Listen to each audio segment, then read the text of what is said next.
If you're new here, I make videos all about health, beauty, and fashion. And today I'm doing a video on some tips on how to be successful throughout your APPE rotations in your 4th year of pharmacy school.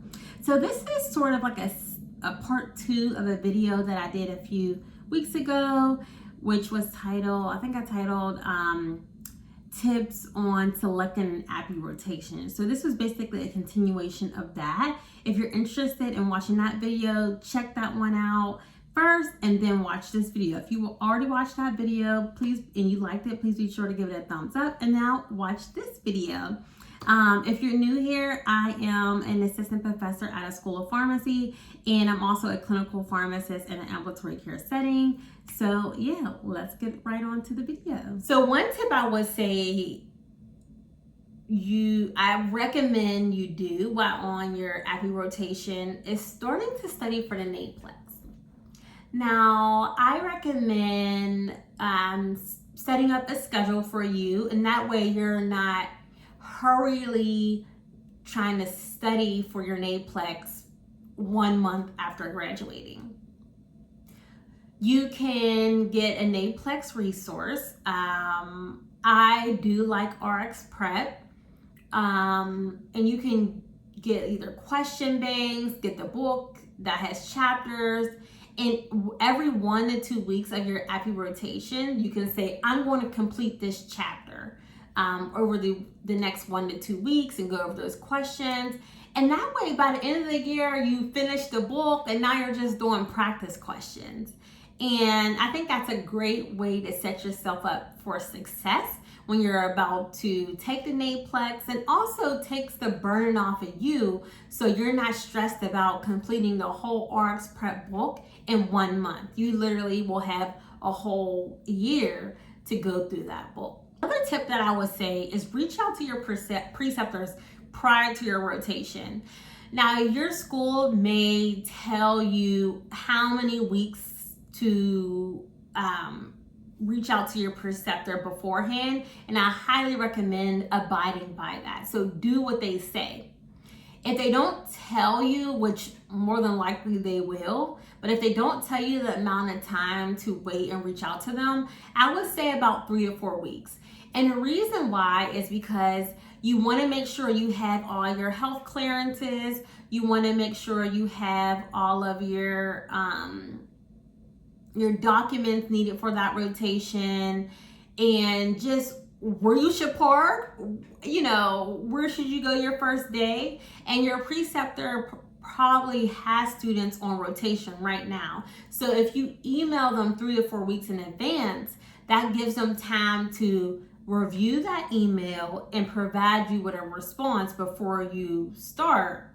But if you reach out to them 1 day ahead, they may not get to that email the next day, and you won't have the information needed when you need to show up for rotation. So I highly recommend reaching out to them at least 3 to 4 weeks in advance, or whenever your school tells you to reach out to them.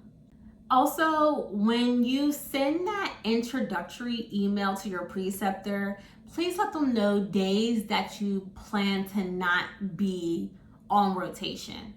And these days could be pertaining to if you are going to ASHP mid-year or going to APHA conference, or any type of dates, like you have an interview.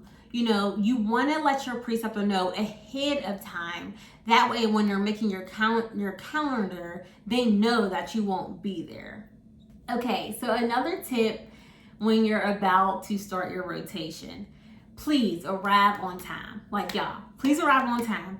And one tip I would say for your first day, aim at getting there,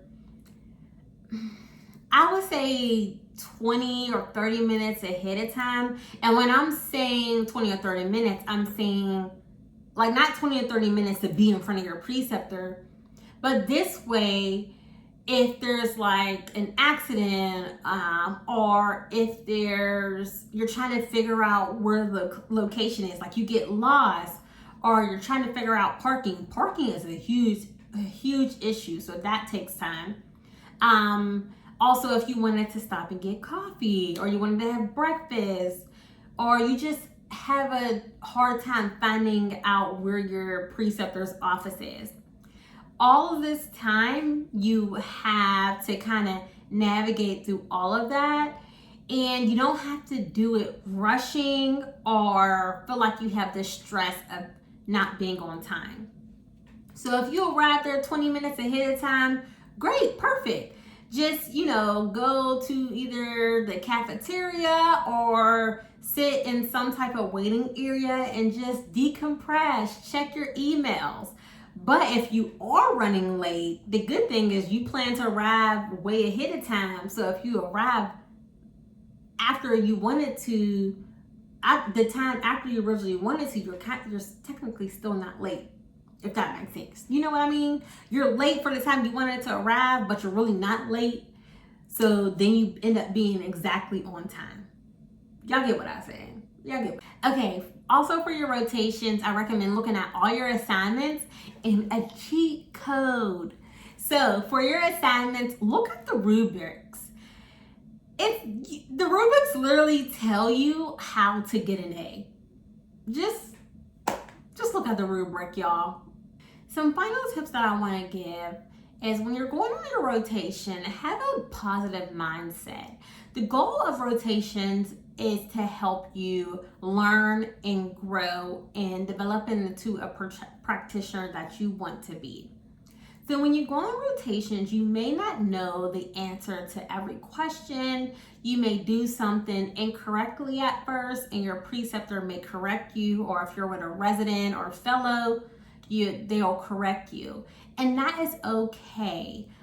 This is the time for you to improve. And if you do something incorrectly, you're in a learning environment where that person is correcting you because they want you to excel. They want you to do well. So be open to that feedback and don't feel bad about yourself if you don't know the answer to every question, if that makes sense. So if someone asks you something and you're not sure, that is okay, because the second time they ask you, you're going to know. So if you don't know the answer, you'll probably go look it up, or your preceptor will walk you through the process, and then you'll end up getting to the right answer. And then once that question is asked of you again, you'll know the answer. And that is growth, and that is the point of rotation. So I really hope you all enjoyed this video on some tips on how to be successful throughout your APPE rotation. If you are an APPE student or a pharmacist who already did their APPE rotation, then we have some tips. Leave it down in the comments below. If you like this video, please give it a thumbs up. And if you want to see more of me and you're not subscribed, please subscribe. And if you're already subscribed, thanks girl. And I'll see you in the next one. Peace and love.